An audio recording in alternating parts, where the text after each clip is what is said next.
তাহলে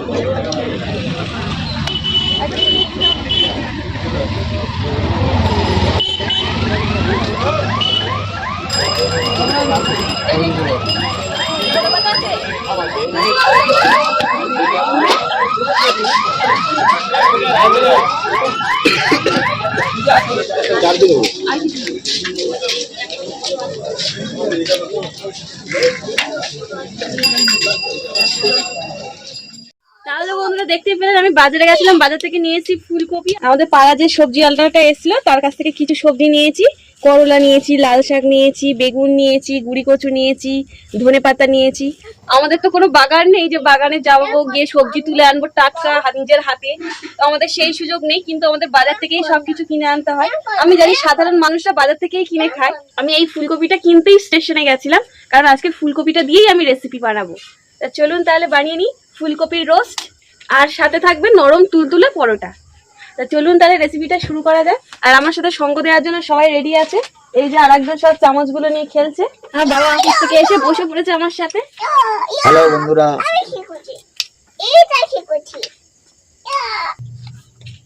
সেই চিনি চুরি করে খাচ্ছে, দেখুন ওইদিকে চিনি চুরি করে খাচ্ছে নাকি। এই পালালি কেন? ফুলকপিগুলো এই সাইজের কাটবো, নালে গলে যাবে।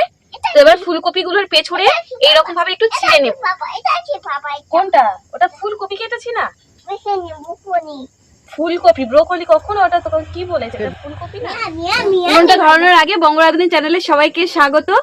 আর এই ফুলকপির রোস্ট করতে যে উপকরণগুলো লাগছে সেগুলো হলো, প্রথমেই লাগছে টক দই, হলুদ, কাশ্মীরি লঙ্কার গুঁড়ো 1 চামচ, পোস্ত, ধনে গুঁড়ো 1 চামচ, জিরে গুঁড়ো 1 চামচ, কাজু বাদাম 2 চামচ, চার মগজ 2 চামচ, পরিমাণ মতো লবণ, ফোড়নে লাগছে জিরে, এলাচ, দারচিনি, স্বাদ অনুযায়ী চিনি, লাগছে আদা বাটা, কাঁচা লঙ্কা বাটা। আর এই রান্নাটা করতে লাগছে সাদা তেল, আর লাগছে ঘি, আর অবশ্যই তো ফুলকপি লাগছে। Thank you. ওটা লাগবে না, ওটা রেখে দাও, ওটা রেখে দাও, ওটা প্রদীপ জ্বালে। কড়াতে আমি জল দিয়ে দেবো ফুলকপিটা ভাপানোর জন্য। এই জলের মধ্যে দিয়ে দেবো 1 চামচ লবণ,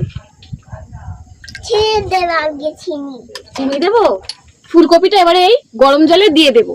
1 মিনিটের জন্য জলে দিয়ে দিলাম। এটাকে ভালোভাবে সেদ্ধ করব না, জাস্ট 1 মিনিট রেখে দেবো। যদি কোনো এতে পোকা থাকে তাহলে সেটা বেরিয়ে আসবে।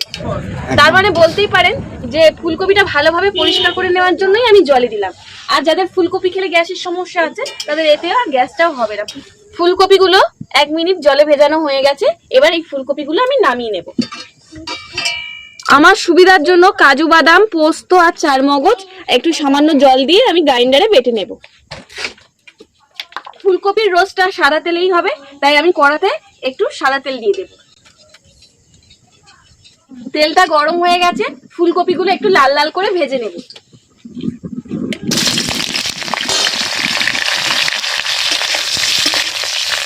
ফুলকপিগুলো এদিকে ভাজা হতে থাকুক, আমি রোস্টের মশলাটা একটু রেডি করে নেব। আমি এখানে 100 গ্রাম টক দই নিয়েছি, কারণ ফুলকপির সাইজটা বড়। ফুলকপির সাইজ অনুযায়ী আপনারা দইয়ের পরিমাণ কম বেশি করে নেবেন। আমি দইটাকে এখানে একটু ফাটিয়ে নেব, নিয়ে তারপর দইটা দেবো। টক দইয়ের মধ্যে দিয়ে দেবো হলুদ গুঁড়ো 1 চামচ, দিয়ে দেবো কাশ্মীরি লঙ্কার গুঁড়ো, ধনে গুঁড়ো দিয়ে দেবো 1 চামচ, জিরের গুঁড়ো দিয়ে দেবো 1 চামচ, দিয়ে দেবো পরিমাণ মতন লবণ, দিয়ে দেবো খুব সামান্য চিনি। ভালো করে এই সমস্ত উপকরণ মিশিয়ে নেব।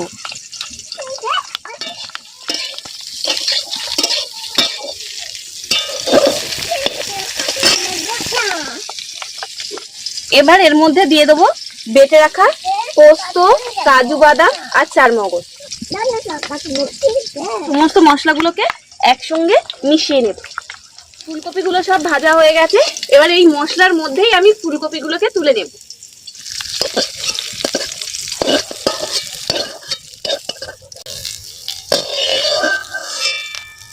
মশলার মধ্যে দিয়ে দিয়েছি ফুলকপিগুলো। এবার ফুলকপি আর মশলা একসাথে ভালো করে মিশিয়ে নেব, যাতে সমস্ত মশলা ফুলকপির ভেতর ভালোভাবে ঢুকে যায়। মশলা আর ফুলকপি ভালো করে একসাথে মাখানো হয়ে গেছে। এবারে কড়ার মধ্যে দিয়ে দেব সাদা তেল। এবারে এই তেলের মধ্যে দিয়ে দেবো 1 চামচ ঘি। তেলের মধ্যে ঘি দিলে কি হয় জানেন তো, ফুলকপির টেস্টটা আরো বাড়িয়ে দেবে। ফুলকপির রোস্টের কালারটা একটু সাদা সাদা হয়, তো আমি আরেকটু কালারফুল করার জন্য এই তেলের মধ্যে দিয়ে দেবো সামান্য চিনি। এই তেলের মধ্যে চিনি দিয়ে দিলে একটা তরকারির একটা খুব সুন্দর কালার আসে। তেলটা গরম হয়ে গেছে, এবার এই তেলের মধ্যে ফোড়নে দিয়ে দেবো দারচিনি, জিরে আর এলাচ। একটা টিপস আপনাদেরকে বলে দেবো, ফোড়নগুলো লাল লাল করে ভাজা হয়ে গেছে, এর মধ্যে আমি দিয়ে দেবো সামান্য হলুদ, তারপরে দিয়ে দেবো আদা আর কাঁচা লঙ্কা বাটা। আপনারা নিজেরাই দেখুন, আর কিছু ছিটকাচ্ছে না। আদা আর কাঁচা লঙ্কাটা একটু ভালো করে ভেজে নেব যতক্ষণের গন্ধ চলে যায়। ভাজা ভাজা হয়ে গেছে, এবার এর মধ্যে দিয়ে দেবো মেখে রাখা ফুলকপিগুলো।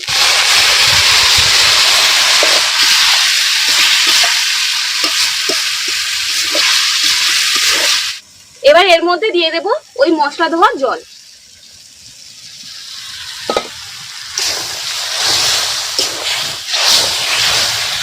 জলটা আরেকটু দিতে লাগবে। এবার এটাকে আমি 5 থেকে 6 মিনিটের জন্য ঢাকা দিয়ে দেব। ফিরে এলাম 6 মিনিট পর। দেখুন কি সুন্দর হয়ে গেছে এই নিরামিষ ফুলকপির রোস্ট। এবার এর মধ্যে এই পর্যায়ে দিয়ে দেবো গরম মশলার গুঁড়ো।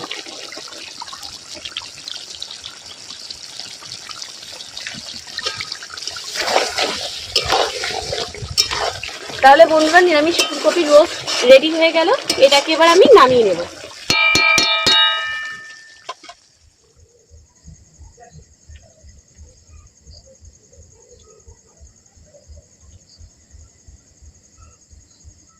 ফুলকপি তো রোস্ট তো হয়েই গেছিল, তো আমি তার সাথে পরোটাটাও বানিয়ে নিয়েছিলাম।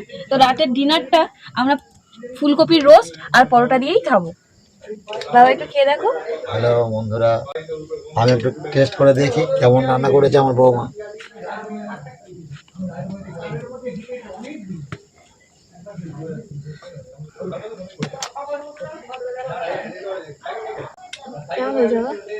খুব ভালো হচ্ছে, খুব ভালো হচ্ছে বন্ধুরা, করে খেয়ে দেখবেন। ফুলকপিটা খুব সুন্দর সিদ্ধ হয়ে গেছে, অথচ ভাঙেনি। খুব দারুণ করেছো, কিন্তু দারুণ, খেতেও ভালো হয়েছে, খুব ভালো হয়েছে। তাহলে বন্ধুরা দেখতেই পেলেন, বাবা বলে দিয়েছে খুব ভালো হয়েছে। তাহলে অবশ্যই বাড়িতে এই নিরামিষ ফুলকপির রোস্ট আমার মতন করে বানিয়ে খেয়ে দেখবেন। আমি জানি আপনারা অবশ্যই ফুলকপির রোস্ট পারেন, কিন্তু তবুও আমার পদ্ধতি একবার ফলো করবেন, আর অবশ্যই খুব ভালো হবে। তাহলে আজ এই পর্যন্ত, দেখা হবে নেক্সট কোনো ভিডিও নিয়ে।